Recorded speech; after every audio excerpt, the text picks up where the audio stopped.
7 tanda lo bakal jadi korban PHP. PHP adalah salah satu hal menyakitkan yang pasti pernah lo alami dalam kehidupan cintamu, bro.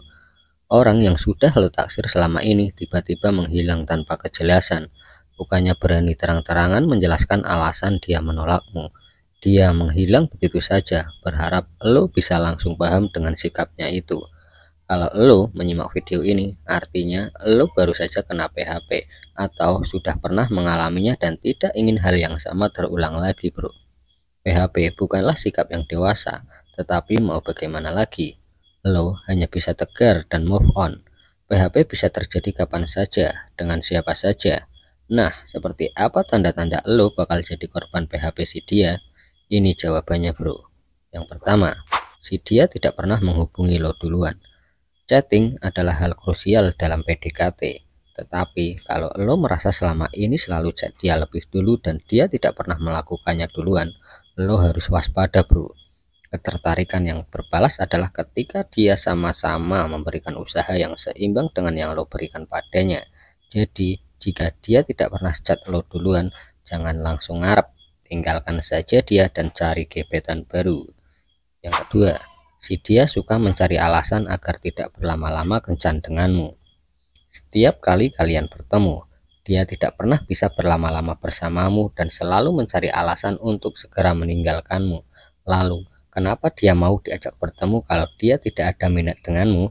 Mungkin karena dia tidak enak hati menolak, atau lo hanya sekedar kenalannya, atau dia hanya mengulur waktu sebelum akhirnya dia PHP lo, bro. Apapun alasannya, kalau lo jadi ngarep dan menginginkan lebih setelah dia meninggalkanmu, tandanya lo sudah jadi korban PHP, bro. Yang ketiga, dia menghilang di media sosial. Karena dia menghilang, lo pasti mencarinya di media sosial. Setiap lo menyapanya di media sosial, dia tidak pernah membalas. Tapi dia tetap sibuk update, meski dia membalas, pasti hanya singkat. Sudah jelas, dia masih bimbang dan ragu untuk bertemu lagi denganmu, bro. Yang keempat, dia selalu sibuk. Ingat-ingat, bro, kalau dia sungguh-sungguh berminat denganmu, dia pasti akan menyempatkan waktu buatmu di sela-sela jadwalnya yang sibuk. Kalaupun dia tidak bisa bertemu denganmu saat ini, dia pasti akan menawarkan hari lain sebagai gantinya. Membuat rencana sama sekali tidak sulit asalkan si dia berniat. Kalau dia hanya menolak dengan alasan sibuk tanpa menawarkan hari pengganti, tandanya dia sudah malas bertemu denganmu. Kelima, dia mendadak jadi idiot saat lo menagih janji ketemu. Awalnya, obrolan kalian seru-seru saja di chat.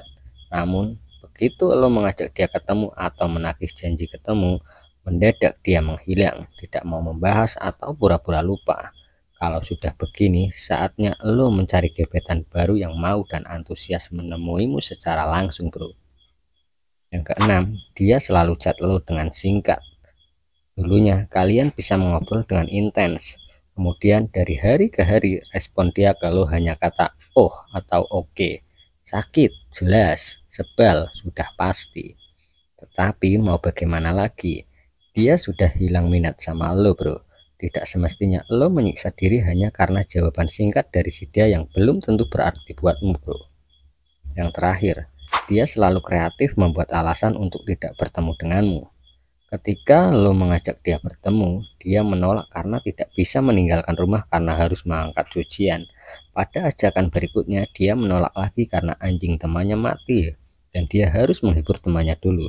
Kalau gebetan lo kelihatannya selalu kreatif membuat alasan aneh seperti itu, tandanya dia sudah PHP lo, bro. Semoga bermanfaat, tetap waspada, jangan sampai lo jadi korban PHP, bro. Salam pria sejati.